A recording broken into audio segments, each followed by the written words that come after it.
Being one of the most reclusive artists in the 20th century, Joseph Cornell, an American artist, sculptor, and filmmaker, was one of the most prominent pioneers of assemblage art.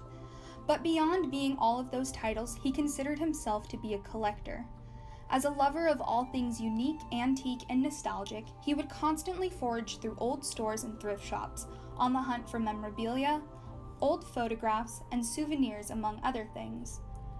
Born on December 24, 1903, in Nyack, New York, Joseph Cornell was born into a well-to-do family of Dutch descent, his father being a designer and textile merchant, his mother being a nursery teacher. When Joseph Cornell was 7 years old, his brother and youngest sibling Robert was born and diagnosed with cerebral palsy.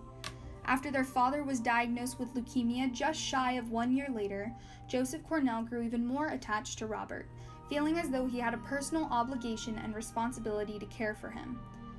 When their father passed away in 1917, Joseph and his siblings, along with their mother, relocated to Queens after learning that their father had amassed a shocking amount of debt over the course of his life, forcing Joseph's mother to sell everything they had, move the family, and take up multiple jobs. This led to Joseph Cornell eventually becoming the leading caretaker of his disabled brother. Years later, after dropping out of Phillips Academy, a prestigious private high school that Joseph's mother had gotten him into, Cornell began working as a salesman in Manhattan with no intention of becoming an artist, as he could not paint or draw. He claimed that the only thing to enliven his experience in Manhattan was his time spent completely submersing himself in the culture, visiting every second-hand store and flea market that he could, basking in the ambiance of the parks, and attending museums and theaters, of which he grew incredibly fond of. Not long after, he encountered surrealism for the first time and realized that art was not confined to drawing and painting on canvas, but that it could be made from anything. Cornell's love of what others considered junk soon sparked inspiration as he began to utilize these random objects that he had obtained through his thrift store visits to create collages. It is rumored that Joseph Cornell first began creating his assemblages pertaining to science, nature, and the rest of the world in order to entertain Robert, who was at that point confined to a wheelchair due to his condition. It was then in the mid-1930s that Joseph Cornell began creating his notorious shadow boxes. Although he did not claim himself to be a surrealist artist, Cornell's boxes were undoubtedly influenced by the whimsicality and non-tradition of the movement, and was even featured in exhibitions alongside surrealists such as Salvador Dali. Being one of the first shadow boxes that Joseph Cornell created, and the first of his soap bubble set series, this untitled piece was created specifically for the 1936 Museum of Modern Art exhibition of fantastic art, Dada, and surrealism. It is part of the first themed shadow box set that Cornell made that would greatly foreshadow what the style of all his future works would be, being a juxtaposition of found objects organized in a seemingly cohesive way. In this piece, Joseph Cornell used a clay pipe that was used to make soap bubbles, a bird's egg, a doll's head, a glass, a vintage map of the moon, and various images to create something that would astound viewers and stand out amongst the other surrealistic works. This piece is also the first of many shadow boxes created by Joseph Cornell that was arguably influenced and inspired by his own life and experiences.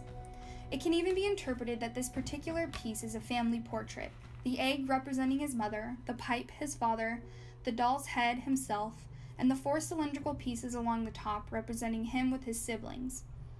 One might even say that the piece hints towards the innocence of the past, as children often frolic around blowing bubbles, yet it can also be pointed toward the uncertainty of life, as each of the 4 components are separated into their own compartments, with the pipe, possibly representing his deceased father, being locked away with the moon, alluding to Cornell's love of space and both his question and fear of what happens when one passes away.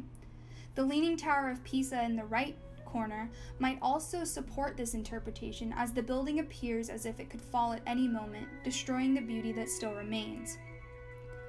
A similar theme can be found in the piece titled Cassiopeia. Created in 1960, this piece focused specifically on the theme of outer space.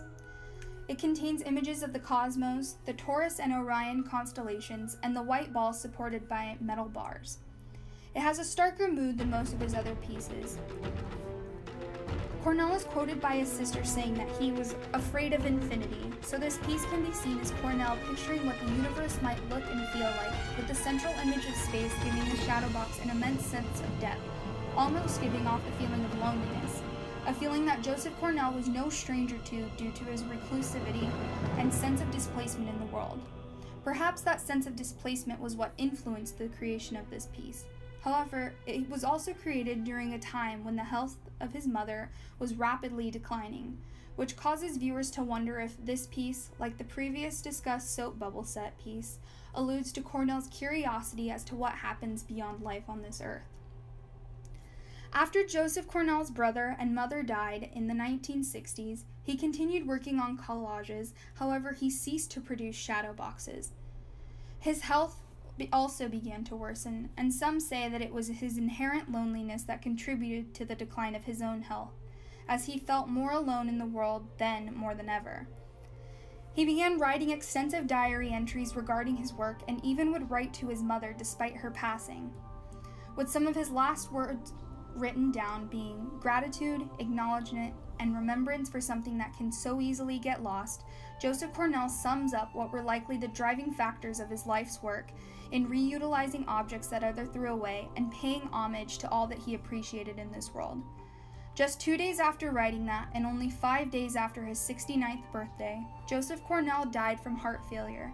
However, his legacy and influence on the art world has lived on, inspiring assemblage artists, pop art artists, and even those in the cinematic community.